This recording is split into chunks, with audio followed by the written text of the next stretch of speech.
2012 ഓണത്തിന് മേടിച്ച ചെരുപ്പ. ഇനി ഒരു 2 വർഷം കൂടെ ഇത് ഓടിക്കണം. അതിനിടയ്ക്ക് എന്തെല്ലാം ചെലവുകളാണ് വരുന്നത്. അതിനിടയ്ക്ക് ഇത് എത്ര പ്രാവശ്യം പൊട്ടി. അപ്പൊ കുറെ നേരമായാലും ഇത് വെച്ചോണ്ടിരിക്കണം. ഇത് പുതിയത് ഓർമ്മ മേടിച്ചൂടെ? നിനക്ക് ഇങ്ങനെയൊക്കെ പറഞ്ഞാൽ മതി. ഈ വക പിശുക്ക് കാണിച്ചിട്ടാ ഈ വീടും സ്ഥലം ഞാൻ ഇവിടെ മേടിച്ചു വെച്ചങ്ങനെ. നീ വല്ല പണിക്കും പോകാണ്ട് നീ എന്തെടുക്കാണ് ഇവിടെ? അതെ, ചോദിക്കാൻ വന്ന കാര്യം മറന്നുപോയി. ഓണം ആഘോഷിക്കും ഒരു 1000 രൂപ. പൊട്ടി എടാ, എന്റെ കയ്യിൽ നീ 1000 രൂപ ഇട്ടിട്ട് ഓണാഘോഷിക്കും. നീ വല്ല അന്നദാനം ഉണ്ടോ നോക്കും. നമുക്ക് ആ ഓണസദ്യയിലാക്കില്ല. ആഹാ, അന്തസ്. 1000 രൂപയ്ക്കുള്ള വഴി ഞാൻ നോക്കിക്കോളാം. ആ നോക്കണം. നീ ഇത്രയും പ്രായമായില്ലടാ നോക്കണത്.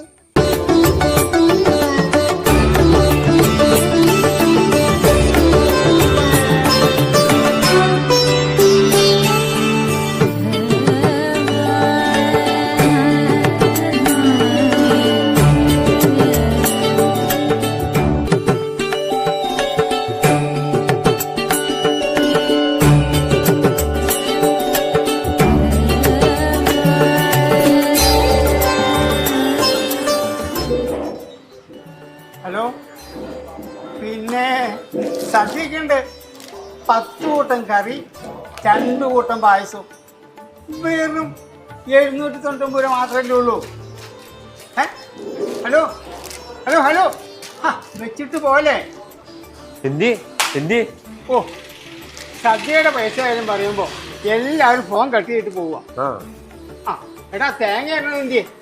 തൂഫാൻ.